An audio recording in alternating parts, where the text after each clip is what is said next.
பெற்றோர் நிதம் தின்று பல சின்னஞ்சிறு கதைகள் பேசி மனம் வாடி துன்பமிக உழன்று பிறர் வாட பல செயல்கள் செய்து நரை கூடி கிழப்பருவம் எய்தி கொடுங்கூற்றுக்கிற என பின் மாயும் பல வேடிக்கை மனிதரை போலே நான் வீழ்வேன் என நினைத்தாயோ என்று பாடிய பாரதியின் வழியில்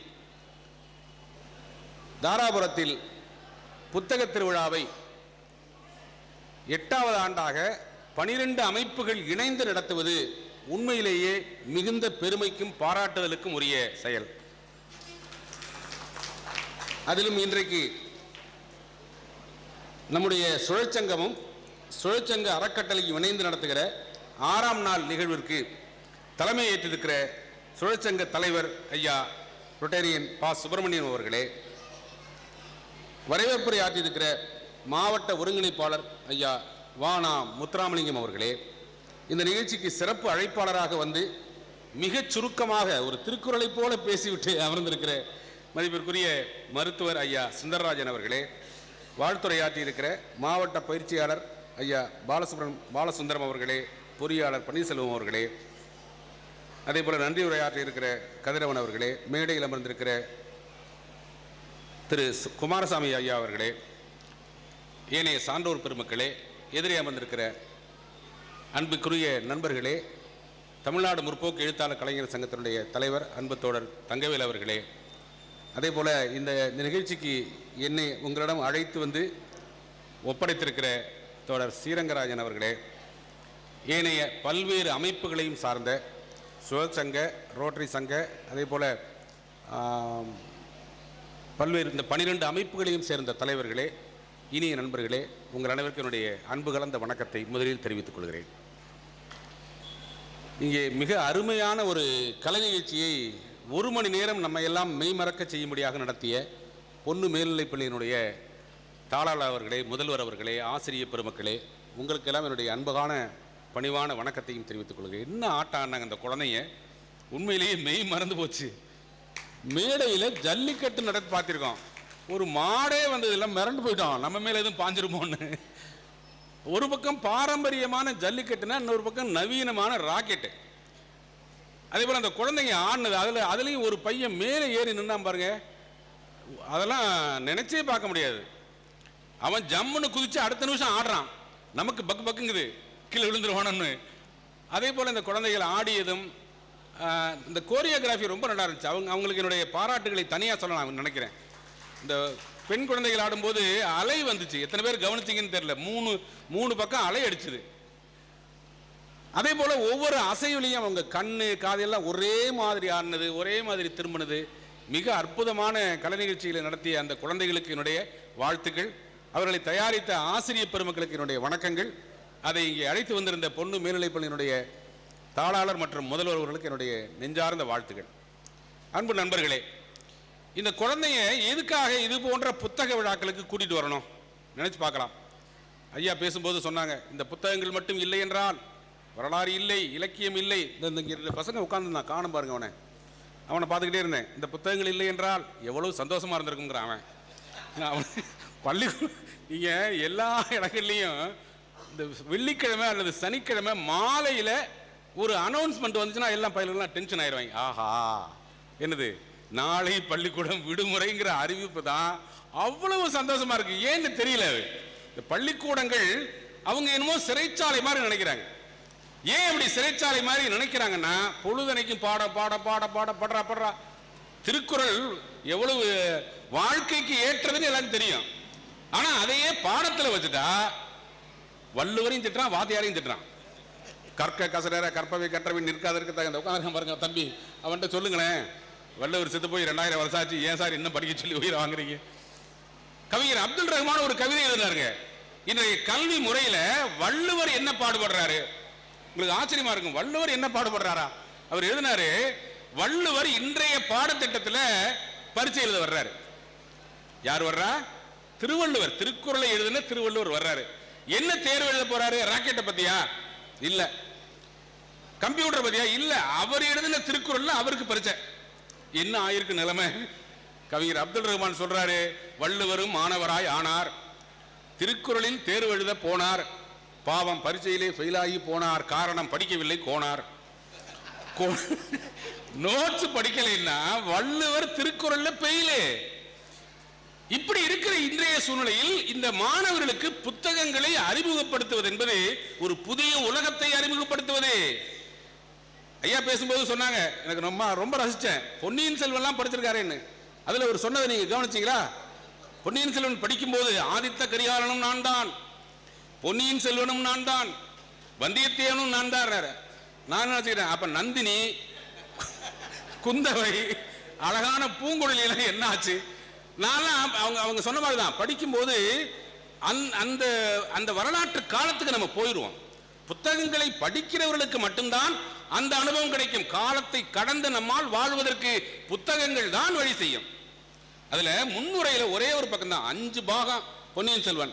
அந்த 5 பாகம் பொன்னியின் செல்வன்ல ஒரே ஒரு பக்கம் ராஜாஜி முன்னுரை எழுதியிருப்பாரு. ரொம்ப அழகான முன்னுரையிலே ஆச்சரியமான முன்னுரை. என்ன தெரியுமா எழுதியிருப்பாரு? அவங்க சொன்ன மாதிரி 40 வருஷத்துக்கு முன்னாடி வந்தப்போ மணியம் என்கிற ஓவியர் படம் வரைஞ்சாரு. இப்போ மணியம் செல்வன் அவருடைய மகன் வரைஞ்சிட்டு இருக்கிறாரு. அதுல ராஜாஜி எழுதியிருப்பாரு, கொஞ்சம் நீளம்னு சொல்றாங்க, புத்தகம் கதை வந்து நீளம்னு சொல்றாங்க அப்படின்னு ஒரு உதாரணம் சொல்லுவாரு. குரங்குக்கு வால் நீண்டா அசிங்கமா இருக்கும், மயிலுக்கு தோகை நீண்டா அழகாத்தானே இருக்கும். எப்படி? அது மட்டும் இல்ல, கதையை அனுபவித்து படிக்க வேண்டும். மணியம் அவர்கள் வரைந்திருக்கிற படங்கள் யோக்கியர்களையும் திருட தூண்டும், அதையெல்லாம் ஒரு சோதனையாக நினைத்து படிக்க வேண்டும். இதெல்லாம் அப்படி. அதே போல இப்ப அண்மையில வந்த சு வெங்கடேசனுடைய என்ன நாவல் வேள்பாரி அவசியம் படிங்க. அது தமிழக வரலாற்றின் ஆரம்ப காலத்தில் நடந்த அற்புதமான நிகழ்ச்சிகள். அதுல அப்படிதான் பொற்செல்வின்னு ஒரு கதாபாத்திரம் வரும். ரொம்ப அறிவாகவும் இருப்பா, அழகாகவும் இருப்பா. ஆனா கடைசியை செத்து போயிடுவா. நான் கேட்டேன், வெங்கடேசன்டே கேட்டேன், ஏன் அந்த பொற்செல்வியை வந்து கொன்னுட்டீங்க அப்படின்னு. நான் எங்க கொன்னேன்னாரு. நீங்க தானே எழுதினவரு. அப்ப விதி முடிஞ்சது, செத்தா. ஏதோ கதையில வர்ற மாதிரி. சரி, அவளுடைய காதலன்னு ஒருத்தன் வந்துகிட்டே இருக்கான், ஆனா யாருன்னு நீங்க சொல்லலையேன்னு. அதுக்கு வெங்கடேசன் சொல்றாரு, எனக்கு தெரிஞ்சா நான் சொல்ல மாட்டேனா, அவ யார்ட்டையுமே சொல்லல. இதுதான் படைப்பாளிகளுடைய நுட்பங்கிறது. அப்போ இது போன்ற இலக்கியங்கள் மட்டுமல்ல, வரலாற்றை, அறிவியலை, வாழ்க்கை வரலாறுகளை, எதிர்காலத்திற்கான அறிவியலை படிப்பதற்கு பள்ளிக்கூடம் தாண்டி கிடைத்திருக்கிற அற்புதமான வாய்ப்பு. நான் எப்பவும் சொல்றது மாணவர்கள்ட்ட, மாணவர்கள் என்ன நினைச்சுக்கிறாங்க, இந்த 5 பாடத்துல தான் அறிவு இருக்குன்னு நினைக்கிறாங்க. Tamil, English, maths, science, social science. உண்மையில் இதை தாண்டி தான் அறிவு இருக்கிறது, உலக அறிவு இருக்கிறது. நான் எழுதின புத்தகத்தை பத்தி ஐயா பட்டியல் போட்டு சொன்னார். ரொம்ப நேரம் எனக்கே பயமா போச்சு. அதுல ஒரு புத்தகத்தை சொல்லும்போது மாணவர்கள் முகத்தை பார்த்தேன். அந்த புத்தகத்து பேரு முதல் மதிப்பெண் எடுக்க வேண்டாம் மகளே. மாணவர்களுக்கெல்லாம் அப்படியா சந்தோஷம். அதே நேரம் ஆசிரியர்களையும் பள்ளி முதல்வர்களையும் பார்த்தா, நீ எல்லாம் ஒரு வாத்தியாரு, முதல் மதிப்பெண் எடுக்க வேண்டாம் எதிரி. நான் எழுதினுடைய சாரம் என்னன்னா, முதல் மதிப்பெண் தான் எடுக்க வேண்டாம்னு சொன்னேன், மதிப்பெண் எடுக்க வேண்டாம்னு சொல்லல. நம்ம என்ன செய்யறோம், மிகச்சிறந்த அறிவாளிகளை, மிகச்சிறந்த திறமைசாலிகளை மதிப்பெண்ணால் நாம் மதிப்பிடுகிறோம். உண்மையில் மதிப்பெண்கள் மாணவர்களின் அறிவுக்கான அளவீடு அல்ல. உண்மை. நீங்க தேர்வுல தோல்வி அடைந்த பல பேர் இந்த சமூகத்தையே புரட்டி போட்டிருக்கான். முதல் மதிப்பெண் எடுத்தவங்களுக்கெல்லாம் தினத்தந்தி பத்திரிகையில வரிசையா விருது கொடுத்துக்கிட்டே இருந்தாங்க. அப்புறம் உதயச்சந்திரன் ஐயா வந்து முதல் மதிப்பெண் எல்லாம் கிடையாது போங்கன்றாரு. ஆனா அந்த முதல் மதிப்பெண் கொடுத்த வரைக்கும் பாத்தீங்கன்னா வருஷா வருஷம் எல்லா தொலைக்காட்சியிலையும் எல்லா பேப்பர்லையும் இவர்தான் முதல் மதிப்பெண் எடுத்த மாணவர், இந்த இனிப்பு ஊட்டுகிறார், அவங்க அம்மா ஊட்டுகிறார், முதல்வர் ஊட்டுகிறார். எனக்கு என்னன்னா, அந்த ஆண்டு படம் வருதில்ல, ஒரு 10 ஆண்டு 20 ஆண்டு கழிச்சு ஒரு பெரிய அரசியல் தலைவராகி அல்லது விஞ்ஞானியாகி அல்லது பொருளாதார மேதையாகி அல்லது ஏதோ ஒரு வகையில் சான்றோன் என பேர் வாங்குகிற யாராவது அந்த முதல் மதிப்பெண் எடுத்தவர் தான் இவர் என்று செய்தி வந்திருக்கிறதா? வரவே வராது. ஏனென்றால் அதை தாண்டி யார் படிக்கிறார்களோ அதுதான். அதனாலதான் இந்த புத்தக திருவிழா. நாங்களும் புதுக்கோட்டையில் 6வது ஆண்டை நடத்திக்கிட்டு இருக்கோம். ஏன் நடத்துகிறோம் என்றால், மாணவர்களுக்கு பாடங்கள் என்பது கல்லூரியோடு முடிந்து விடுகிறது. ஆனால் அதை தாண்டி பொதுவாக படிக்கிறவர்கள் யாரோ அவருக்குத்தான் இந்த உலகம் புலப்படுகிறது. என்னுடைய முதல் மதிப்பெண் எடுக்க வேண்டாம் மகளே புத்தகத்தில் ஒரே ஒரு கவிதையை கோட் பண்ணியிருப்பேன். MBBS படித்தால் மருத்துவர் ஆகலாம், BE படித்தால் பொறியாளர் ஆகலாம், IAS படித்தால் ஆட்சியர் ஆகலாம், என்ன படித்தால் மனிதனாகலாம், என்ன படித்தால் மனிதனாகலாம். நீங்கள் படிக்கிற இலக்கியங்கள், வரலாறு இதெல்லாம் தாண்டி பொதுவான புத்தகங்கள் படிக்கிறவர்கள் மனிதனாவார்கள். அதனால்தான் அப்படி புத்தகங்களை படிக்க சொல்லி வற்புறுத்தி கொண்டே இருக்கிறோம். நம்முடைய மாணவர்கள் சிலர் புரிந்து அதை ஏற்றுக்கொள்கிறார்கள். ஆனால் பாடமாக வச்சா படிக்க மாட்டாங்க. நண்பர்களே, நம்முடைய தலைப்பு உண்டால் அம்மை இவ்வுலகம். நான் கேட்குறேன், அதுக்கு என்ன அர்த்தம்னா, இவர்கள் நண்பர்கள் கொடுத்த தலைப்பு தான் அது. எனக்கு ரொம்ப பிடிச்சிருந்துச்சு. புறநானூற்றில் இருக்கிற ஒரு வரி, 2000 ஆண்டுக்கு முன்பு எழுதப்பட்ட ஒரு வரி. இவங்க இருக்கிறதுனால இந்த உலகம் இருக்கு அப்படின்னு அர்த்தம், வேற ஒன்றும் இல்லை. உண்டு, அதனால் உலகம் இருக்கிறது அப்படின்னு அர்த்தம். யார் இருக்கிறதுனால இந்த உலகம் இருக்கு? நீங்க ரொம்ப தூரம் போக வேண்டாங்க. அண்மையில் தமிழ்நாட்டில் மிகப்பெரிய சேதம், இதுவரை இல்லாத மாதிரி. சென்னையில் ஆண்டுதோறும் சேதம் வரும், வெள்ளம் வரும். கஜா புயல் வந்துச்சு, இப்ப மிக்ஜாம் புயல் வந்துச்சு. அந்த சேதம் கடந்த ஆண்டை விட அதிகமானது என்று நாம் கேள்விப்பட்டு அதிர்ச்சி ஆனோம். ஆனா எப்பவும் இல்லாத மாதிரி தென் மாவட்டங்களில் 100 ஆண்டுகளாக இல்லாத மழை. தென்காசியில 95 சென்டிமீட்டர் மழை. நம்ம ஊர்ல 10 சென்டிமீட்டர் 15 சென்டிமீட்டர் பெஞ்சாலே நொறுங்கிருது. ஆனால் அந்த துன்பங்களை எல்லாம் தாண்டி வந்த செய்திகளை எத்தனை பேர் பார்த்தீர்கள் என்று எனக்கு தெரியாது. ஸ்ரீவைகுண்டம்னு ஒரு ஊருங்க. திருச்செந்தூர்ல கிளம்பின செந்தில் எக்ஸ்பிரஸ் ஒரு 3/4 மணி நேரத்தில் ஸ்ரீவைகுண்டம் வந்துருச்சு. மே 17ஆம் தேதி நடந்த நிகழ்ச்சி செய்தித்தாளில் வந்திருக்கிறீங்க, பாருங்க எடுத்து. ஸ்ரீவைகுண்டம் வந்து நிற்கிற போது மழை கடுமையா ஆரம்பிச்சிருது, ஆறு மாதிரி தண்ணி ஓட ஆரம்பிச்சிருது. ஸ்ரீவைகுண்டத்தோடு 3/4 மணி நேர பயணத்தோடு சென்னைக்கு போக வேண்டிய ரயில் நிறுத்தப்படுகிறது. 700 பேர் உட்கார்ந்துருக்காங்க ரயிலுக்குள்ள. 700 பேர், வயதானவர்கள், கைக்குழந்தைகள், கர்ப்பிணிகள், பெண்கள், இப்படி எல்லாருமாக இருக்கிற ரயில் நிறுத்தப்படுகிறது. 3/4 மணி நேரம் கழித்து அறிவிப்பு வருகிறது, ரயில் இப்போதைக்கு போகாது, நாளை அடுத்த தகவல் கிடைத்த பிறகுதான் போகும். இரவு முழுவதும் முதியோர்களும் குழந்தைகளும் முடியாதவர்களும் அந்த ரயில் நிலையத்திலேயே படுத்திருக்காங்க. நிறைய பேர் ரயிலுக்குள்ளேயே படுத்திருக்காங்க. விடிகாலையில் எழுந்து சில இளைஞர்கள் ஏதாவது குழந்தைகளுக்கு பால் கிடைக்குமா, தின்பண்டம் கிடைக்குமான்னு பார்ப்போம். கொஞ்சம் தூரம் ஒரு 100-150 அடி நடந்து போறாங்க. சுற்றிலும் வெள்ளம். அந்த வெள்ளத்துல தண்டவாளத்து மேலேயே நடந்து போய் பக்கத்தில் இருந்த ஒரு புதுக்குடி ஊர் பேரு மேலூர் புதுக்குடி, அங்க ஒரு 40-50 வீடுகள் தான் இருக்கு, அவ்வளவும் கூரை வீடுகள். அங்க இருக்கிற ஒரு பெட்டி கடையில போய் பிஸ்கட் இருக்குமா, பால் இருக்குமான்னு கேட்குறாங்க. நீங்க என்ன இந்த நேரத்தில் யார் நீங்கன்னு தெரியலையே, எல்லாம் மழையே வெள்ளத்தில் இருக்கு என்ன கேட்கும்போது நாங்கள் மாதிரி ரயிலில் வந்தோம், ஒரு 700 பேர் ரயிலில் உட்கார்ந்துருக்கோன்னு. அந்த கிராமத்தில் இருந்தவர்கள் எல்லாம் ஒன்று சேர்ந்து எல்லாரையும் வரவழைத்து, மாரியம்மன் கோயில் தான் கொஞ்சம் உயரமான இடம், ஊரே 4 அடி வெள்ளத்தில் இருக்கு, அவர்களும் கஷ்டத்தில் இருக்காங்க. ஆனால் மாரியம்மன் கோயிலுக்கு வர சொல்லி எல்லாருக்கும் அவரவர் வீட்டில் இருந்த, கவனிங்க, வெளியிலேருந்து வாங்க முடியல, வாழை விவசாயிகள் அவங்க எல்லாம் தண்ணியில் அடிச்சிட்டு போயிடுச்சு. இருந்த கஷ்டத்தோட கஷ்டமா வீட்டில் இருந்த புளியை, உப்பை, அரிசியை, பாலை கொண்டு வந்து கொடுத்து 700 பேருக்கும் 3 நேரம் உணவளித்தார்கள். 3 நேரம். யாரு பேரும் தெரியாதுங்க. பேப்பர்ல நானும் தேடி தேடி பார்க்கிறேன், கூகுள்ல போய் கூட பார்த்தேன், யாருடைய பேரும் இல்ல. ஸ்ரீவைகுண்டம் பேரூராட்சியின் துணைத் தலைவர் அப்படின்னு முத்துகிருஷ்ணன்கிற பேர் இருக்கு. அந்த உணவு கொடுத்தவர்கள் பேரு இல்ல. தேவகி அம்மான்னு ஒரு அம்மா, வயசானவங்க, அவங்க சமைச்சு போட்டிருக்காங்க. கோயில்ல வச்சு அவங்க வீட்டில் இருந்த பாத்திரங்களை வச்சு சமைச்சு போட்டத அந்த அம்மா சாதாரணமா சொல்லுது, எங்களால முடிஞ்சது செஞ்சமியா. என்ன வார்த்தை? எங்களால முடிஞ்சது செஞ்சமியா. நாங்க எங்களுக்கு எவ்வளவு பெரிய உதவி செஞ்சிருக்கீங்க, நாங்க ஏதாவது காசு கொடுக்குறோன்னதுக்கு காசெல்லாம் எங்களுக்கு வேண்டாங்கய்யா, நாங்க காசை நினைச்சு செய்யல, பச்சை பிள்ளைங்க பசியோட இருக்காங்க, இதையெல்லாம் பார்த்துக்கிட்டு எங்களால சும்மா இருக்க முடியுமா? யாரு கஷ்டத்தில் இருந்த அந்த புதுக்குடி கிராமத்தை சேர்ந்த ஏழைகள், அவ்வளவு. உண்டால் அம்மை இவ்வுலகம். இவர்கள் போன்றவர்கள் இருப்பதனால் இந்த உலகம் இன்றைக்கும் இருக்கிறது. அவர்கள் பேருக்காக செய்யவில்லை, விளம்பரத்திற்காக செய்யவில்லை, கடைசியில போய் எங்களால முடிஞ்ச காசை கொடுக்குறோம்னு போயிருக்காங்க. எங்களுக்கு காசை நாங்க எதிர்பார்த்து செய்யலையா, நீங்க விரும்பினீங்கன்னா அந்த கோயில் உண்டியல்ல போட்டுட்டு போங்கன்னு வரிசையா நின்று உண்டியல்ல போட்டுட்டு போயிருக்காங்க. இது ஒரு நெருக்கடிக்கு ஆளாகிற போது மனிதத்தன்மை மேலோங்கி வரும் என்பதை மீண்டும் மீண்டும் நிரூபித்துக் கொண்டிருக்கிறது.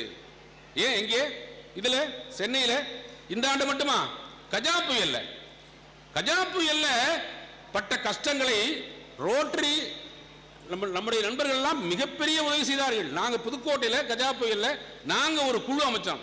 தானா சேர்ந்த கூட்டம் அமைக்கல. ஒரு 25 பேர் ஒரு மாசம் ராப்பகலா பாடுபட்டான். என்னுடைய மைத்துனரும் ஓட்டுநருமான குமரன் வந்திருக்கிறார். ஒரு மாசம் ஒரு மருத்துவர் ராமதாசன் பேருங்க, அவர் ஆஸ்பத்திரியை திறந்து விட்டு 2 பெரிய ஒரு ஹால் ஒரு ரூமை கொடுத்துட்டாரு. ரோட்டரி நண்பர்கள் எங்கெங்க இருந்தோ அனுப்புனாங்க. எங்களுடைய முகநூல் தான் போட்டிருந்தோம். எங்கெங்க இருந்தோ அனுப்புனாங்க. நம்ப மாட்டீங்க, ஒரு மாசம் 1 கோடி ரூபாய்க்கு மேலான பொருள்களை புதுக்கோட்டை மாவட்டம் முழுவதும் 300 கிராமங்களுக்கு எங்களால் கொடுக்க முடிந்ததென்றால் யாருடைய பேரு தெரியாதுங்க. அப்படினால மனித தன்மை என்பது நமக்குள் ஒளிந்திருக்கிறது. யாருக்கு கஷ்டமோ அவங்களுக்கு அந்த நேரத்தில் உதவ முடியும் என்று அந்த உள்ளங்கள் நிரூபிக்கின்றன. அதான் இது நம்முடைய பாரம்பரியமான தமிழுடைய ஆரம்ப காலத்திலிருந்து வருது. இந்த உண்டாளம்மா உலகம்ங்கிறது எழுதுறது யாரு தெரியுமா? ஒரு மன்னன், ஒரு அரசன் சங்க இலக்கியத்தில் எழுதிய பாட்டில் எழுதுறான். ஒரு அரசனே என்ன சொல்றான், இன்னொரு அரசன் என்ன சொல்றான்னா, அதே சங்க இலக்கியத்தில் ஒரு 3 பேர் 4 பேர் வர்றாங்க. இந்த 3 பேர் 4 பேர்ல யாருக்கு முதல் சிறப்பு செய்யறது அப்படின்னு கேட்டிருந்தா அவன் என்ன பதில் சொல்றான்? ஒரு குடி பிறந்த பல்லோர் உள்ளும் மூத்தோன் வருகை என்னாது அவருள் அறிவுடையோன் ஆறு அரசும் செல்லும். இதுல யாரா அறிவாளி, யாரா படிச்சவன், அவனுக்கு முதல் மரியாதையை கொடு. ஒரு சமூகத்தின் மிகச்சிறந்த அம்சம் அது. சங்க இலக்கியத்திலேயே கீழே 2 வரி எழுதியிருப்பாங்க. நீங்க சங்க இலக்கியம் ரொம்ப படிச்சிருக்க மாட்டீங்க, ஒரு அறிமுகத்துக்காக சொல்றேன். அது 2000 சொச்சம் புலவர்கள் எழுதின பாட்டு. அதுல ஒரு புலவர் ஒரு அரசனை பத்தி எழுதியிருக்காருன்னு வச்சுக்கோங்களேன். அதே புலவர் அதே அரசனை பத்தி 2வது பாட்டு எழுதியிருந்தா கீழே என்ன தெரியுமா குறிப்பிடுவாங்க? அவனை அவர் பாடியது. அவனைங்கிறது யார? அரசனை. ஞாபகம் வச்சுக்கோங்க. அவருங்கிறது யார? புலவரை. அப்போ ஒரு சமூகத்தில் அரசனை விட புலவருக்கு பெருமை கொடுக்கிறது என்றால் அறிவுக்கு முக்கியத்துவம் கொடுத்த சமூகம் தமிழ் சமூகம். அதான் முக்கியம். தமிழ் பெருமையை பேசும்போது நிறைய நண்பர்கள் என்ன சொல்லுவாங்கன்னா, தமிழ் வாழ்க, தமிழ் வாழ்க. வாழட்டும், ஆனா இப்படி வாழ்க்கைன்னு போட்டுட்டா மட்டும் வாழாது. எப்போ வாழும் தெரியுமா? அதனுடைய உண்மையான பெருமை என்ன தெரியுமா? நீங்க கூகுள்ல போக தெரியும்னா உலகின் முதல் மொழி அப்படின்னு போடுங்க. 2 மாதிரி மாறி மாறி வரும். உலகின் முதல் மொழி தமிழ்னு வரும். இந்தியாவின் பழைய மொழி வருங்க, தமிழ் வராது. அது கூகுள்ல இருக்கிற ஒரு சிக்கல். ஆனால் உண்மையான பெருமை என்ன தெரியுமா? நாம் இன்றைக்கு இந்த இடத்தில் உட்கார்ந்து இருக்கிறோம் என்றால் நம்முடைய தாய் தந்தையர் மட்டுமல்ல, நமக்காக பாடுபட்ட பல்வேறு முகம் தெரியாதவர்கள். அதுதான் பெருமைக்குரியது. ஒண்ணு இல்லைங்க, சுதந்திர போராட்டத்தில் பாடுபட்ட, ஈடுபட்ட, சிறை சென்ற, தன் சொத்தை, தன் உடலை, தன் உயிரை தியாகம் செய்த தலைவர்கள் ஒரு பட்டியல் போடுங்களேன். முதல்ல காந்தின்னு போடுவீங்களா? போடுங்க. 2வது நேருன்னு போடுவீங்களா? போடுங்க. சுபாஷ் சந்திர போஸ், அம்பேத்கர், இப்படி எல்லாம் வரிசையாக நீங்க ஒரு பெரிய பட்டியல் போடுறீங்கன்னா இந்த பட்டியல் எத்தனை பேர் வரும்? ஒரு 100 பேர் போட முடியுமா உங்களால? வரலாற்று ஆசிரியர்கள், வரலாற்று பேராசிரியர் போட்டா ஒரு 500 பேர் எழுதுவாங்களா? இப்ப என்னுடைய கேள்வி என்னன்னா, இந்த 500 பேர் தான் சுதந்திர போராட்டத்திற்கு பாடுபட்டவர்களா? இல்லை.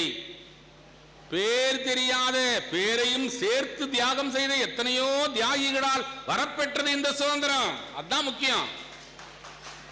ஒண்ணு இல்ல, ஜாலியன் வாலாபாக் படுகொலை பத்தி கேள்விப்பட்டிருப்பீங்க. 1919ஆம் ஆண்டு நடந்தது. வரலாற்றில் அது அப்படியே கண்ணுக்கு தெரியாத ஒரு அரக்கன் போல ஒருத்த வந்து நின்று ஜெனரல் டயர்ங்கிறவன் உள்ள தோட்டத்துக்குள்ள, ஜாலியன் வாலாபாக் என்பது ஒரு அழகான தோட்டம், பஞ்சாப்ல இருக்கிற தோட்டம். உள்ள வந்த ஆயிரக்கணக்கான பேரை வரிசையாக பீரங்கிகளையும் துப்பாக்கிகளையும் வைத்துக் கொண்டு வரிசையா சுடுறான். எந்த குற்றமும் செய்யாத அப்பாவி மக்களை சுடுறான். சில பேர் கை குழந்தையோட போயிருக்காங்க. ஐயோ நம்ம கை குழந்தையாவது தப்பிச்சுக்கிட்டோம் அப்படின்னு குழந்தைய அந்த செவுத்துக்கு அந்த பக்கம் தூக்கி போட்டா திரும்ப பிடிச்சி சுட்டு உள்ள போட்டாங்களாம். இதெல்லாம் வரலாற்றில் வர்ற செய்தி. எனக்கு இப்ப செய்தியில முக்கியமானது என்னன்னா, அந்த ஜாலியன் வாலாபாக் படுகொலையில் இறந்து போனவர்கள் ஆயிரக்கணக்கான பேர் என்று வரலாறு சொல்லுகிறது. என்னுடைய கேள்வி அது இல்லை. ஆயிரக்கணக்கான பேர்ல யாராவது ஒருவர் பெயராவது உண்டா? இல்லை. இறந்தவர்கள் இந்துக்கள் இருந்தார்கள், இஸ்லாமியர்கள் இருந்தார்கள், கிறிஸ்தவர்கள் இருந்தார்கள், சீக்கியர்கள் இருந்தார்கள், பார்சிகள் இருந்தார்கள்.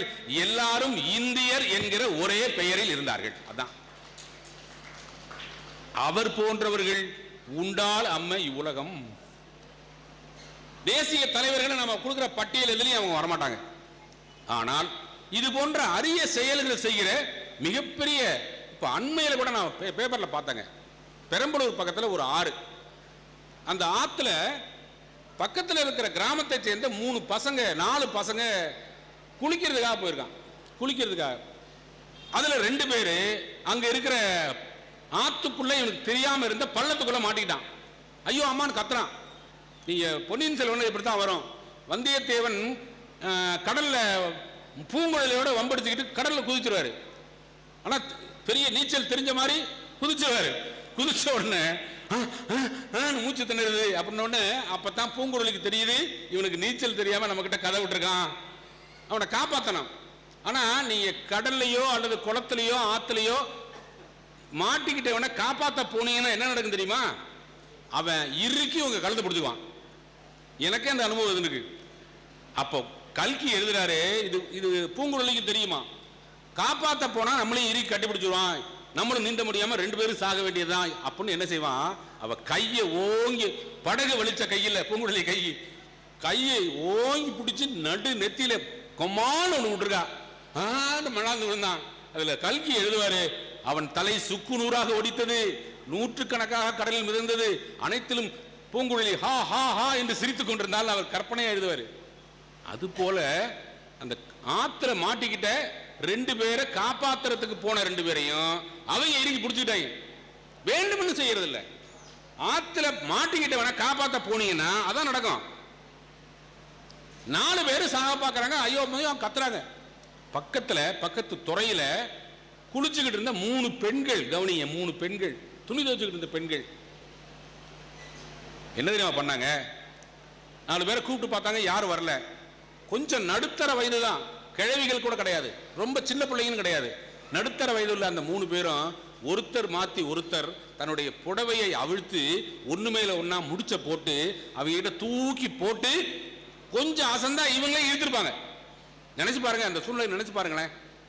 கொஞ்சம் அசந்திருந்தா இழுத்துருவான். ஆனால் அப்படி இழுக்கும் போது 2 பேர் வந்துட்டான், 2 பேர் உள்ளேயே சுழலையே மாட்டிக்கிட்டாங்க.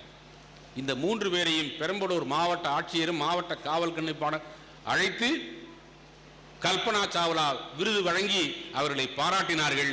அவர்கள் உண்டால் அம்மை இவ்வுலகம். இது போல பேர் தெரியாமல், விருதுக்காக அல்ல, நாம் இந்த உலகத்தில் வாழ்வதற்கு கடமைப்பட்டிருக்கிறோம். நான் முதல்ல சொன்னல, நாம இங்க உட்கார்ந்து இருக்கோம்னா, நான் ஒரு MA பட்டம் வாங்கியிருக்கிறேன்னா அம்மா அப்பா மட்டும் காரணம் அல்ல, இந்த சமூகம் ஒரு காரணம், இந்த சமூகத்தில் இருக்கிற புதிய கண்டுபிடிப்பாளர்கள் ஒரு காரணம், எழுத்தாளர்கள் ஒரு காரணம், நம்முடைய அரசியல் தலைவர்கள் ஒரு காரணம். இவர்களெல்லாம் இல்லாமல் நாம் இல்லை. ஆனால் இவர்கள் எல்லாருமே ஏதாவது ஒரு வகையில் புத்தகங்களோடு தொடர்புடையவர்கள். அதான் முக்கியம். நிறைய பேர் சொல்றாங்க காமராஜர் படிக்காத மேதைன்னு. ஒரு பள்ளிக்கூடத்தில் படிக்கல, ஆனால் வீட்டில் ஒரு மிகப்பெரிய நூலகம் வைத்திருந்தார். அருமையா ஆங்கிலம் பேசுவார், அருமையா இந்தி பேசுவார். தெரியுமா உங்களுக்கு காமராஜர்? இன்னும் சொல்ல போனா என்னையே கேட்டா, தனிப்பட்டவர் என்ன கேட்டா, தமிழ்நாட்டின் மிகச்சிறந்த கல்வியாளர் யாருன்னு கேட்டா கர்ம வீரர் தலைவர் காமராஜர் அவர்கள் தான் நான் தயங்காம சொல்லுவேன். ஏனென்றால் அன்றைய நிலையில் அத்தனை 1000 பள்ளிக்கூடங்களை உருவாக்கியவர், படிப்பின் அருமை தெரிந்தவர். அதனால்தான் அத்தனை பள்ளிக்கூடங்களை உருவாக்கினார். அந்த காமராஜரும் பின்னால் தந்தை பெரியாரும் அண்ணாவும் கலைஞரும் எம்ஜிஆரும் ஜெயலலிதா அம்மையாரும் இன்றைக்கு இருக்கிற தமிழக முதல்வர் முத்துவேல் கருணாநிதி ஸ்டாலின் அவர்களும் நம்முடைய வாழ்க்கையில் ஏதோ ஒரு பங்கை செலுத்திக் கொண்டே இருக்கிறார்கள். இப்ப புத்தக விழாக்கள் இங்கே நடக்குது, திருப்பூர்ல மாவட்ட அளவில் நடக்குது. இப்போ இந்த விழா 8வது ஆண்டா நடக்குதுங்களா? 8வது ஆண்டா நடக்குது. ஒரு 4-5 ஆண்டுகள் கிட்டத்தட்ட முற்போக்கு எழுத்தாளர் சங்கம் மட்டும் நடத்தியிருக்கு. அதுக்கப்புறம் ஒவ்வொரு அமைப்பா சேர்ந்து இன்றைக்கு 12 அமைப்புகள் வந்திருக்கு. ஆனால் கடந்த ஆண்டிலிருந்து தமிழ்நாடு அரசு புத்தக விழா நடத்துகிற புத்தக விழா குழுவினருக்கு ஒரு தொகையை கொடுத்து சிறப்பாக நடத்துங்கள் என்று இந்தியாவிலேயே தமிழ்நாட்டில் தான் புத்தக விழாக்களுக்கு நிதி தரப்படுகிறது. அதுவும் கிட்டத்தட்ட எல்லா மாவட்டத்திலையும் ஏதாவது ஒரு தேதியில் நடந்துகிட்டே இருக்கு. இது வேறு எங்கும் இல்லாத புதுமை. இப்படி செய்வதனால் இதனுடைய பலனை உடனடியாக தெரிந்து கொள்ள முடியாது. ஆனால் 10 ஆண்டுகள், 15 ஆண்டுகள், 20 ஆண்டுகள் கழித்து அந்த புத்தகங்களை அந்த குழந்தைகள் வாசித்து அறிவார்ந்த செய்திகளை தெரிந்து அதன் மூலம் வருகிற சமூகத்தின் எழுச்சி இருக்கே, அது சாதாரண விஷயம் கிடையாது. ஆனால் நண்பர்களை, நான் அப்படி சொல்றதுக்காக மன்னிங்க, பட்டம் வாங்கின உடனே நிறைய பேர் படிக்கிறதை நிறுத்திடுவாங்க. குறிப்பாக நானும் ஆசிரியர் என்பதனால் அந்த உரிமையோடு சொல்றேன். ஆசிரியர் நிறைய பேர் வேலைக்கு வந்ததுக்கு அப்புறம் படிக்க நிறுத்துறது. நம்ம தான் படிச்சு முடிச்சிட்டோமே, வேலைக்கு வந்துட்டோமே. நண்பர்களை, நான் பெருமைக்காக சொல்லல, எனக்கு வயசு 69 ஆகுதுங்க. இன்று கூட என்னால் ஒரு நாளைக்கு ஏதாவது ஒரு புத்தகத்தை படிக்காமல் தூக்கம் வராது. ஓ, அப்படி ஒரு வியாதியான கேட்காதீங்க. சில பேருக்கு படிக்க ஆரம்பிச்சாதான் தூக்கம் வரும். அப்படி இல்லை. இரவு 12 மணி 1 மணி ஆனிச்சுன்னா அந்த புத்தகத்தை எடுத்த புத்தகத்தை பொறுத்து ராத்திரி ஒரு கூட ஓடுறது உண்டு. நான் இப்படி படிச்சுக்கிட்டு இருக்கிறத பார்த்துட்டு எங்க வீட்டுக்கு பின்னாடி இருக்கிற ஒரு பெண்மணி என் மனைவியிட்ட கேட்டிருக்காங்க, உங்க வீட்டில் நைட்டெல்லாம் 12 மணி 1 மணி வரைக்கும் லைட் எரியுது, உங்க வீட்டுக்காரர் என்ன பண்ணுவாரு அப்படின்னு. அவர் படிச்சுக்கிட்டு இருப்பாரு. படிச்சுக்கிட்டு இருக்காரா? அந்நேரத்துக்கா படிப்பாரு? என்ன படிக்கிறாருன்னு. என்ன படிக்கிறாருன்னா அவரை தான் கேட்கணும்.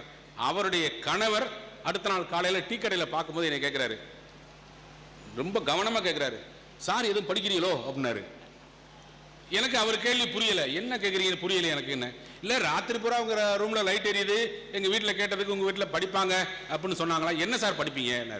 நான் என்ன இப்படி கேட்டால் என்ன பதில் சொல்ல முடியும் சொல்லுங்கள். ஏங்க, ஏதாவது புத்தகம் எதுக்குங்க படிக்கிறீங்க? அவர் அடுத்த கேள்வி தான். நீங்கள் தான் படித்து முடிச்சுட்டு வேலைக்கு வந்துட்டீங்க, அதுக்கப்புறம் எதுக்குங்க படிக்கிறீங்க? நண்பர்களே, நான் சொல்ல விரும்புகிறேன், நீங்கள் உயிரோடு இருப்பதற்கு ஒரு சான்று உண்டென்றால் நீங்கள் தினசரியும் படித்துக் கொண்டிருந்தால் உண்டு. படித்தவர்கள் தேவையில்லை, படிக்கின்றவர்கள் இந்த உலகத்திற்கு தேவை. படித்த ஆசிரியர்கள் வேண்டியதில்லை, படிக்கின்ற ஆசிரியர்கள் தேவை. சில பேர் உலகத்தை பத்தியே தெரிஞ்சுக்காம இந்த வாட்ஸ்அப்பை மட்டுமே பார்த்து உலகத்தை ஓடிட்டு இருப்பான். பார்த்துருக்கீங்களா? வாட்ஸ்அப்பில் வர்றது 3/4 வீசம் பொய், மிச்ச காவிசா வதந்தி, வேற ஒன்றும் இல்லை. அதை நம்பி நிறைய பேர் இருக்காங்க. அப்படி அல்ல நண்பர்களே. நீங்க பழைய பாட்டு ஒண்ணு கேள்விப்பட்டிருக்கீங்களா? மந்திரி நமது மாநிலந்தனிலே மதம் மாறி மழை பொழிகிறதா, மழை பொழிகிறதா, கிராமியத்து பாட்டு. இந்த பாட்டுக்கு என்ன அர்த்தம் யோசிங்களேன். மந்திரி நமது மாநிலந்தனிலே மாதம் மும்மாறி மழை பொழிகிறதா. யாரு கேட்கிறா? அரசன் கேட்கிறாரு. யாரை பார்த்து கேட்கிறாரு? மந்திரியை பார்த்து கேட்கிறார். நான் இப்போ உங்களை பார்த்து கேட்கிறேன், நம்ம ஊர்ல நான் இருக்கிற வீட்டுல பக்கத்து வீட்டு காட்ட, நம்ம ஊர்ல 3 மாசமா மழை பெஞ்சுதாங்க அப்படின்னு கேட்டேன்னா அவர் என்ன பண்ணுவாரு? ஏன் நீ என்ன லூசா? நீ இங்க தானே இருக்க, உனக்கு மழை பெஞ்சது தெரியாதா? நான் வெளியிலேயே வரலாங்க. மன்னர்கள் வெளியில் வராமல் இருந்து கொண்டே மந்திரிகளை பார்த்து கேட்டிருக்கிறார்கள், மந்திரி நமது மாநிலந்தனிலே மாதம் மும்மாறி மழை பொழிகிறதா. அவரே பார்த்தா கூட அரசர்ல அவரு மந்திரியை பார்த்தா கூப்பிடுவாராம். அது போல இன்றைக்கு வெளியில என்ன நடக்குதுன்னு தெரியாமையே நிறைய பேர் இருந்துருக்காங்க. பேப்பர், குறைந்தபட்சம் பேப்பர் கூட படிக்காம. திருக்குறள்ல ஒப்புரவு அறிதல் ஒரு அதிகாரம் உண்டுங்க. அது யாருக்கெல்லாம் நீங்கள் உதவி செய்ய வேண்டும், எப்படி செய்ய வேண்டும், செய்தாக வேண்டும் என்பதையெல்லாம் வலியுறுத்துவது. விருந்தோம்பல்ங்கிறது ஏற்கனவே இருக்கிற எல்லாருக்கும் உதவி செய்வது, அல்லது உறவினர்களுக்கு வந்தவங்களுக்கு செய்யறது. ஒப்புரவு அறிதல் இருக்கு, அது இன்னொரு கட்டம். எப்படின்னா திருக்குறளையே நீங்க அன்புடைமைன்னு ஒன்று இருக்கு, அருளுடைமை ஒன்று இருக்கு. அன்புக்கும் அருளுக்கும் என்ன வித்தியாசம் தெரியுமா? அன்பு என்பது நம்மை சார்ந்தவர்கள் மேல் காட்டுகிற பாசம். அப்பா, அம்மா, அண்ணன், தம்பி, தங்கச்சி, ஆசிரியர், நண்பர்கள், இப்படி நமக்கு முன்பின் தெரிந்தவர்கள் மேல் காட்டுகிற அன்புக்கு பெயர் அன்பு. அருள்னா என்னன்னா, உனக்கு முன்ன பின்ன தெரியாது, ரோட்ல போய்கிட்டு இருக்கான், உடனே ஒருத்தர் வந்து ஒரு வயசானவர் மயக்கம் போட்டு விழுந்துடுறாரு. ஐயோ சாமி, என்னப்பா விழுந்துட்டியா ஐயா அப்படின்னு ஒரு பதறிக்கிட்டு ஒரு கிளை ஒடியாரம். நம்மால சில பேர் கிட்ட போய் நின்றுக்கிட்டு சாலையில் போகும்போது ஒரு முதியவர் மயங்கி விழுந்த காட்சி அப்படின்னு அதை போட்டோ எடுத்து ஃபேஸ்புக்கில் போடுவோம், அது வேற. ஆனால் முன்பின் தெரியாதவர்கள் மேல் நீங்கள் காட்டுகிற அன்புக்கு பேர் அருள்கிறார் வள்ளுவர். எவ்வளவு பெரிய சொல்லுகிறீங்க. அருள் என்னும் அன்பு ஈன் குழவி. அன்பு பெற்ற குழந்தை தான் அருளாம். அன்பு இல்லாதவருக்கு அருள் வராது. இப்படி பழங்காலத்திலிருந்தே அடுத்தவர்கள் மேல் அன்பு செலுத்த சொல்லி அதற்கு ஏதும் எதிர்பார்ப்பு இல்லாத ஒரு இலக்கியத்தை உருவாக்கி வைத்திருப்பது நம்முடைய சங்க இலக்கியம். சங்கத்தில் இதிலிருந்து இன்று வரைக்கும் வருது, இன்றைக்கும் அது இருக்கு. கண்ணதாசன் பாட்டில் ஒரு பாட்டு கொஞ்சம் வித்தியாசமான பாட்டு, எல்லாரும் கேட்டிருப்பீங்க. வீடு வரை உறவு, வீதி வரை மனைவி, காடு வரை பிள்ளை, கடைசி வரை யாரோ, கடைசி வரை யாரோ. இது எல்லாரும் தன்னுடைய வாழ்க்கையில பார்த்திருக்கக்கூடிய அர்த்தம் இது. வீடு வரை உறவு, எப்பா ராஜா போயிட்டியா அப்படின்னு வீட்டுக்குள்ள இருந்து கத்திட்டு அப்புறம் கிளம்பிடுவாங்க. இன்னும் சில பேர் அந்த வீடு வர்ற வரைக்கும் வாயை பொத்திக்கிட்டே வருவான். அவன் உள்ள சிரிக்கிறானா அழுகிறானான்னு கண்டுபிடிக்க முடியாது. இந்த ஆம்பளைங்க பாட்டுற கூத்துருக்க வருவான், வடிவேலு சிரிக்க சிரிப்பான்ல, சிரிக்கிறானா அழுகிறான்னு கண்டுபிடி. அது மாதிரி உறவினர்கள் வீட்டோட போயிடுவாங்க. வீதி வரை மனைவி, இந்த முக்கத்துல இருந்து வீட்டில் வந்து ஒரு 3 சுத்து சுத்துவாங்கல்ல, அதோட மனைவி திரும்பிடணும். காடு வரை பிள்ளை, கொல்லி போடுறதுக்கு. இந்த கொல்லி போடுறது ஒண்ணு இல்லைங்க, அந்த காலத்துல இந்த சிக்கி முக்கி கல் ஆரம்பிச்ச காலத்துல ஆரம்பிச்சது இது. போற இடத்துல நெருப்பு பத்த வைக்கிறதுக்கு இருக்கோ இல்லையோ இங்க இருந்தே கொண்டு போயிடுவோம் அப்படின்னு கொண்டு போனது. இப்ப நெருப்பட்டி இருக்கு, லைட்டர் இருக்கு, எலக்ட்ரிக் இதெல்லாம் வந்துருச்சு, மின்மயானம்லாம் வந்துருச்சு. ஆனாலும் நம்ம ஆளு பொடியை விடாம தூக்கிட்டு போறோம். சரி, கொல்லி வைக்கிறதுக்கு கடைசி வரை யாரு? கண்ணதாசன் டேஷ் போட்டு விட்டுட்டாரு. எவ்வளவு பெரிய ஆளு கண்ணதாசன். கடைசி வரை யாரோ? நான் பல இடங்களில் சொல்வது உண்டு, கடைசி வரை வரக்கூடியது நட்பு, நட்பு, நட்பு. நண்பர்களே, நம்ம சொந்தக்காரங்க எங்கேயோ இருப்பாங்க, அப்பா அம்மா எங்கேயோ இருப்பாங்க, வெளிநாட்டில் கூட இருப்பான் பையன். ஆனா அவனுக்கு ஒரு கஷ்டம்னா கூட இருக்கிறவர்கள் நண்பர்களாக இருந்தால் அவர்கள் எந்த எதிர்பார்ப்பும் இல்லாமல் வந்து செய்யறான் பாருங்க. நீ என்ன ஜாதின்னு கேட்டுக்கிட்டு இல்ல, நீ என்ன மதம்னு கேட்டுக்கிட்டு இல்ல, நீ எந்த ஊருன்னு கேட்டுக்கிட்டு இல்ல, தமிழ் பேசுறவனா ஒரு 10 பேர் சேர்ந்துருவான் ஒன்னா. பனியனை மாத்தி மாத்தி போட்டுக்குவாங்க, ஜட்டையை மாத்தி மாத்தி போட்டுக்குவாங்க. நட்புங்கிறதுக்கு அடையாளமா அப்ப நடந்துச்சுலங்க. கஜா புயல் இப்ப மிக்ஜாம் புயல்லையும் பார்த்தா நூற்றுக்கணக்கான மசூதிகள் திறக்கப்பட்டன, நூற்றுக்கணக்கான சர்ச்சுகள் திறக்கப்பட்டன. பார்சாரதி கோவிலில் இருக்கிற அந்த இந்து ட்ரஸ்ட் இஸ்லாமியர்களுக்கும் கிறிஸ்தவர்களுக்கும் உணவு வழங்கியது, மதத்தை கடந்து. யாருக்கு அந்த மாதிரியா இருக்கிற நட்பு இருக்கு பாருங்க. அந்த நட்புக்கு எதிர்பார்ப்பு இல்லாத அந்த நட்பின் உயர்ந்த கட்டம் தான் தாய்மொழி மேல் கொண்ட பற்று, தாய் நாட்டின் மேல் கொண்ட பற்று. அதன் அடிப்படையில் வருகிற அன்பு எதையும் எதிர்பார்க்காது. அந்த எதிர்பார்ப்பில்லாத ஒரு உதவியை செய்கிற ஒவ்வொருவராலும் இந்த சமூகம் முன்னேறி கொண்டே இருக்கிறது. நாம சில பேர் மேல மரியாதை வச்சிருப்போம். யார் யார் மேல மரியாதை வச்சிருக்கோம் லிஸ்ட் போடுங்க. சரி, அவ்வளவு வேண்டாம். இந்திய குடியரசுத் தலைவராக இருந்தவர்கள் யார் யார் பட்டியல் போடுங்க. ஒரு 2-3 பேர் தான் உங்களால எழுத முடியும். ஒரு 2-3 பேர் தான் எழுத முடியும். 15 பேர் இருந்திருப்பாங்க, 2-3 பேர் தான் எழுத முடியும். ஏன்? அவர்கள் என்ன வித்தியாசமாக இருந்தார்கள்? KR நாராயணன் என்கிற குடியரசுத் தலைவர் முதல் முறையாக வரிசையில் நின்று ஓட்டு போட்டாரு. செய்தி. அப்துல் கலாம் என்கிற பெயரை நம்ம என்னை பத்தி சொல்லும் போது கூட இந்த நாடுகளுக்கெல்லாம் போயிருக்காங்கன்னு சொன்னாங்கல்ல, அந்த நாடுகள்லாம் போகிற போது அப்துல் கலாம் என்கிற பெயரை கேட்டால் அங்கே இருக்கிற தமிழர்கள் எழுந்து நின்று கைதட்டலாம். எனக்கு ஆச்சரியமா இருந்துச்சு, எப்படி அப்துல் கலாமுக்கு உலகம் முழுவதும் என்னன்னு கேட்டா அதுக்கு ஒரு காரணம் இருக்குங்க. இந்திய குடியரசுத் தலைவராக எத்தனையோ பேர் இருந்திருக்காங்க, ஆனா அவர் மட்டும்தான் தொடர்ந்து இளைஞர்களிடம் மாணவர்களிடம் நம்பிக்கையை ஊட்டிக்கொண்டே சுற்றுலாவிலே இருந்தாரு. எந்த மாநிலத்துக்கு போனாலும் ஆங்கிலத்தில் பேசுவாரு, இந்தியில பேசுவாரு, அங்க 2 திருக்குறளை சொல்லுவாரு. திருக்குறள் தான் என்னை இந்த நிலைமைக்கு கொண்டு வந்தது. ஐநா சபையில போய் பேசினாரு. அவர்கிட்ட ஒரு கேள்வி கேட்டாங்க. ஹைதராபாத்தில் நடந்த நிகழ்ச்சி, அவருடைய வாழ்க்கை வரலாறு எழுதியிருக்கிறாரு. ஹைதராபாத்தில் நடந்த நிகழ்ச்சி, ஒரு மாற்றுத்திறனாளிகள் குழந்தைகள் உள்ள ஒரு பள்ளிக்கூடத்தில் பேசிக்கிட்டு இருக்கிறாரு. இவர் பேசிக்கிட்டு இருக்கும்போது குழந்தைங்களை கேள்வி கேட்க சொல்லுவார். குழந்தைங்க கேள்வி கேட்பாங்க. அப்படி ஒரு குழந்தை எந்திரிச்சு ஒரு கேள்வி கேட்குது, ஐயா நீங்க பிரசிடண்டா இருக்கீங்க, உங்க வாழ்க்கையில நீங்க மறக்க முடியாத கணம்னு ஒன்று இருக்கும்ல, மெமரபிள் டைம், அது என்ன சொல்லுங்க எங்களுக்கு. ஒரு ஒன்றை யோசிக்கிறாரு, என்னவா இருக்கும். இப்போ நம்ம என்ன பண்ணுவோம், நல்லதோ கெட்டதோ கல்யாணம் ஆன நேரம் போம், பெரும்பாலான பேர் அதில் நல்லது இருக்கு கெட்டது இருக்குல்ல, அது மாதிரி ஒருத்தருக்கு ஒருத்தர் இருக்கிறதா. அல்லது வேலையில் முதல் முறையாக நான் கையெழுத்து போட்ட நேரம், ஏதோ ஒன்று சொல்லுவோம். ஆனால் அவர் என்ன தெரியுமா சொன்னார், அவர் தன்னுடைய வரலாற்றிலேயே சொல்கிறாரு, நான் இது மாதிரி உடல் ஊனமுற்ற குழந்தைகள் மாற்றுத்திறனாளி குழந்தைகளுக்கு இருக்கிற ஒரு பள்ளிக்கூடத்துக்கு பேச போயிருந்தேன். அங்கே ஒரு குழந்தை நான் கேட்ட கேள்விக்கு சரியா பதில் சொல்லிடுச்சு, நீ மேடைக்கு வான்னு சொன்னேன். அப்பத்தான் கவனிச்சேன், கட்டக்காலை உணிக்கிட்டு டக்கு டக்கு டக்குன்னு அந்த அந்த அந்த குழந்தை மேடைக்கு வர்றதுக்கு 10 நிமிஷம் ஆச்சு. எனக்கு ரொம்ப கஷ்டமாக போச்சு.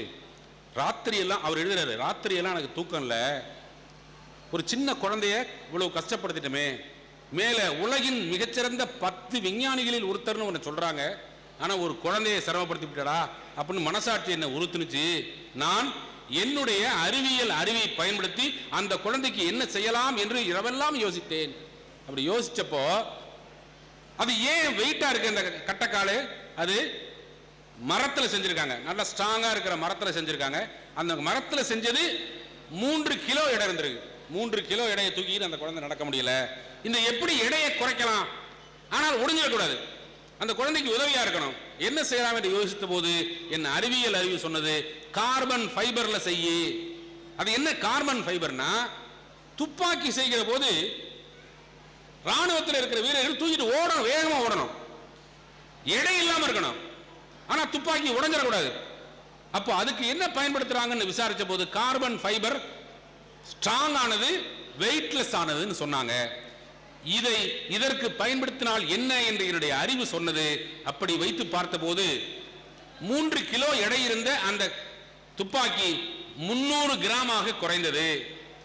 அதை ஒரு 30 குழந்தைகளுக்கு கட்டை காலுக்கு பதிலாக இந்த கார்பன் ஃபைபர் காலை, செயற்கை காலை பயன்படுத்தி அந்த குழந்தைகளை மேடைக்கு வர சொன்னேன். அந்த குழந்தைகள் வண்ணத்து பூச்சிகளை போல் என்னை நோக்கி வந்தன. அந்த கணம் தான் எனக்கு வாழ்க்கையில் மறக்க முடியாத கணம். புரியுதுங்களா? அவர் ஏன் உலகம் முழுசும் பாராட்டுறாங்கன்னு, அவர் தன்னுடைய பெருமை குடியரசுத் தலைவராக இருந்ததை சொல்லவில்லை, தான் ஒரு அறிவாளி என்றெல்லாம் நினைக்கவில்லை, ஒரு குழந்தைக்கு உதவக்கூடிய என்னுடைய அறிவு பயன்பட்டதே என்கிற அந்த நினைப்பு அவர் மனதில் ஆழ பதிந்திருந்ததால் உலகம் முழுவதும் அப்துல் கலாம் என்கிற பெயருக்கு அவ்வளவு பெருமை. நண்பர்களே, நான் நிறைவாக சொல்வது என்னவென்றால், நாம் வாழ்கிற போது வாழ்க்கையை அடுத்த தலைமுறைக்கு என்ன விட்டு விட்டு செல்கிறோம் என்று ஒரு கேள்வி கேட்டுக்கொள்ள வேண்டும். அதைத்தான் பாரதி பாடினா. நான் சொன்னதுக்கு அர்த்தமே அதுதான். தேடி சோறுனிதம் தின்று பல சின்னஞ்சிறு கதைகள் பேசி மனம் வாடி துன்ப மிக உழன்று பிறர் வாட பல செயல்கள் செய்து நரை கூடி கிழப்பருவம் எய்தி கொடும் கூற்றுக்கு இறையனப்பின் மாயும் பல வேடிக்கை மனிதரை போல உலகம் ஆயிரக்கணக்கான மனிதர்களை கொண்டது. 10,000 ஆண்டுகளுக்கு முன்பு ஆடு மாடு நாய் பன்னி கோழி கொக்கெல்லாம் எப்படி இருந்துச்சோ அப்படியே தான் இன்றைக்கும் இருக்கின்றன. எந்த ஆடு மாடும் எந்த கோரிக்கையை வச்சு போராடுறது இல்லை, எந்த பன்னிக்குட்டியும் ரோட்ல ஏன் இங்க குறுக்க கோடு போடலன்னு கேட்கறது இல்லை, எந்த குரங்கும் பள்ளிக்கூடத்துக்கு நாங்கள் போகணும்னு கேட்கறது இல்லை. மனிதன் தான் ஒவ்வொரு நாளும் அல்ல, ஒவ்வொரு மணியும் அல்ல, ஒவ்வொரு நொடியும் வளர்கிறான். தன் அறிவை அடுத்த தலைமுறைக்கு விட்டு விட்டு செல்கிறான். அதான் தன் அறிவை அடுத்த தலை ஒன்னு அடுத்தடுத்து வளர்ந்து வருது பாருங்களேன். முதல்ல ரேடியோ என்கிற பெயரில் ஒரு சின்ன கம்பி இழை, அது பின்னால் மின்சாரத்தில் இயங்கியது. அது பெரிய போட்டியா இருந்துச்சு. நான்லாம் பள்ளிக்கூடத்தில் முதல் வகுப்பு சேரும்போது எங்க வீட்டில் ரேடியோ வாங்கினாங்க. பெருசு இருந்துச்சு, பெருசு. ஆனா பின்னாடி என்னாச்சு, அப்படியே சின்ன சின்னதா மாறி இப்போ அப்புறம் ஒரு பெரிய இசைத்தட்டுன்னு சொல்லுவோம்ல, எத்தனை பெருசு இருந்துச்சு, இவ்வளோ பெருசு இருக்கும். லியோனி தான் சொல்லுவாரு, பெருசுல பாதி பாட்டு தான் இருக்கும். திருப்பி போட்டு இன்னொரு பாட்டு போடணும். மணமகளே மருமகளே வா வா அப்படின்னு போடும்போது சில நேரம் ஸ்பீடு குறைஞ்சு போயிடும். மணமகளே மருமகளே அப்படி பாடும். இந்த பொண்ணு அழைக்கிற நேரத்தில் இந்த பாட்டை போட்டு விட்டு இந்த பொண்ணு காலை தூக்கி உள்ள வைக்கிறதாமா வேண்டாமா, என்ன இப்படி கூப்பிடுறாங்க. அப்புறம் சில பாட்டு வேகமாக ஓடும். மணமகளே மருமகளே வா வா, வலது காலை எடுத்து வச்சு வா வா. இதெல்லாம் நடந்தது, நான் பார்த்துருக்கேன். நான் பின்னாடி என்னாச்சு, அதுவே சின்னதாச்சு. அதுக்கப்புறம் டேப் ரெக்கார்டர் வந்துச்சு. அதுக்கப்புறம் இப்போ நாங்கள் பேசின பட்டிமன்றங்கள்லாம் கேசட்டில் போணுச்சு. முதல்ல பெருசு கேசட், அதுவும் முதல்ல கேசட் பெருசாக இருக்கும் 90களில். அதுக்கப்புறம் கேசட் சின்னதாச்சு. இப்போ யாருமே யூடியூப்பை கூட பார்க்கறது இல்லை. ஏன்னா ஒரு பென் டிரைவ்ல 10,000 பாட்டு வச்சிருக்காங்க. பென் டிரைவ்ல த்ரூடு 10,000 பாட்டு. ஒரு பாட்டுக்கு 2 ஸ்லைடு இருந்தது போக 10,000 பாட்டை ஒரு பென் டிரைவ்ல வைக்கிற காலம் நம்முடைய காலத்திலேயே ஒரு 35 ஆண்டுக்குள் மாறி இருக்கிறது என்றால் உலகம் மாறிக்கொண்டே இருக்கிறது. என்னுடைய கேள்வி, இந்த மாற்றத்தில் நம்முடைய அறிவின் மூலமாக இந்த சமூகத்திற்கு என்ன கொடுத்து விட்டு போனோம் என்று நாம் நம்மை கேட்டுக்கொள்கிறோமா? திருக்குறள்ல வள்ளுவர் ஒரு குறள் எழுதியிருப்பார், தக்கார் தகவிலர் என்பது அவரவர் எச்சத்தால் காணப்படும். எச்சம்னா குழந்தைங்க இல்ல, நாம விட்டு போற குழந்தைங்க இல்ல, நாம் இந்த சமூகத்திற்கு என்ன விட்டு போகிறோம். அப்படி விட்டு விட்டு போன ஏராளமான கலைஞர்கள், தலைவர்கள். நீங்க கேள்விப்பட்டிருக்கலாம், தாமஸ் ஆல்வா எடிசன் ஒருத்தன் 1000 பொருள்களுக்கு மேல கண்டுபிடிச்சிருக்காங்க. 1000 பொருள்களுக்கு மேல, அவ்வளவுக்கும் பேட்டன் ரைட் வாங்கி வச்சுட்டே இருந்திருக்கான்.